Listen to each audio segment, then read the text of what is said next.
Une matinée du 20 avril, le temps suspend son vol. Le Tchad perd son président de la République, le maréchal Idriss Déby Itno. Un décès tragique qui bascule tout.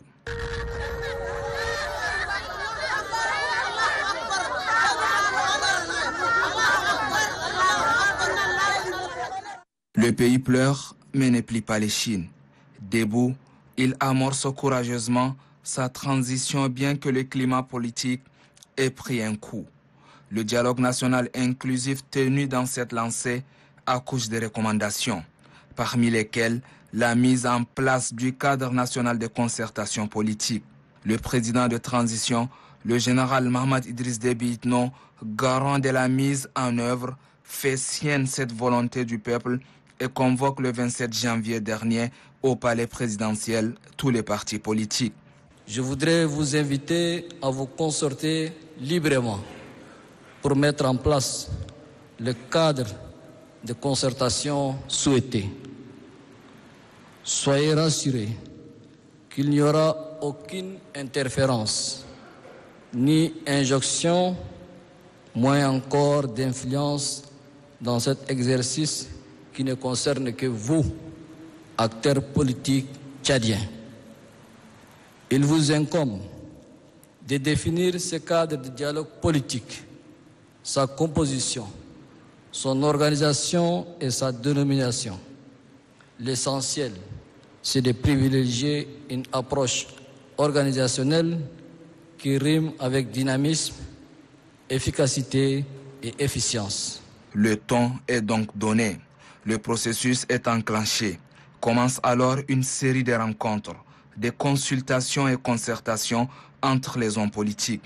Le chef du gouvernement, Saleh Kebzabo, et le ministre de l'administration du territoire, Liman Mohamed, y veillent pour faciliter le processus.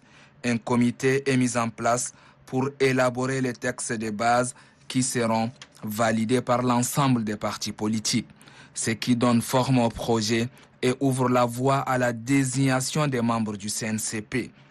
Alors, vous savez, la désignation est une œuvre difficile parce que quand vous voulez désigner des gens parmi tant d'autres, vous savez qu'il y a toujours des tiraillements.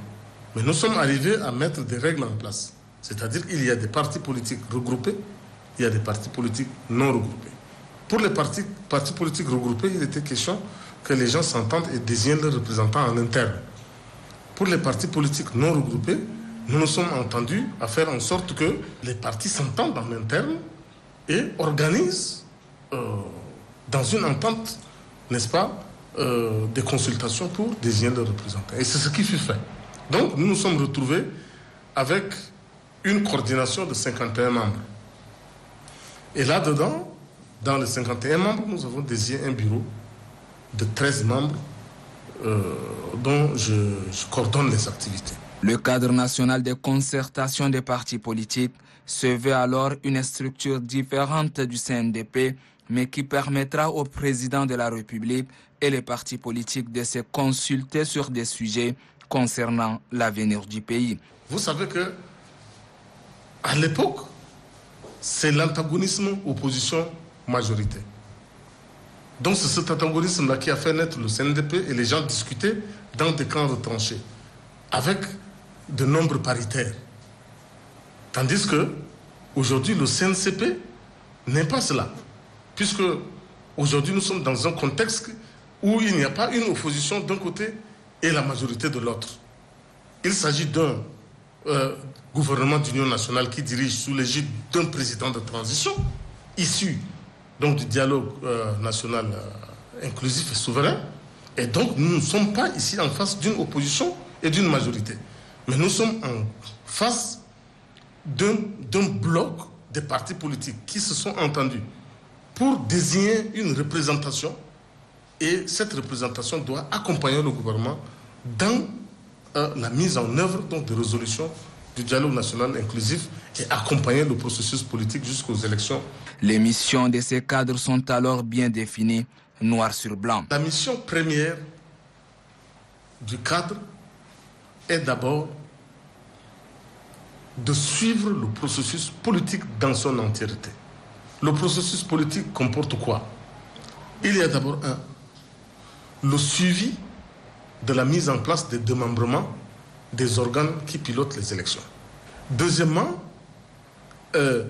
toutes les opérations ou des entreprises qui vont venir accompagner le CONAREC dans ces organes-là, nous allons avoir l'œil dessus pour contrôler la conformité. Nous avons aussi à accompagner l'organe qui organisera les élections présidentielles, les élections législatives et les élections territoriales. Le CNCP sera présent pour suivre bout à bout tout le processus qui doit le faire. Son travail, c'est un travail de suivi, évaluation.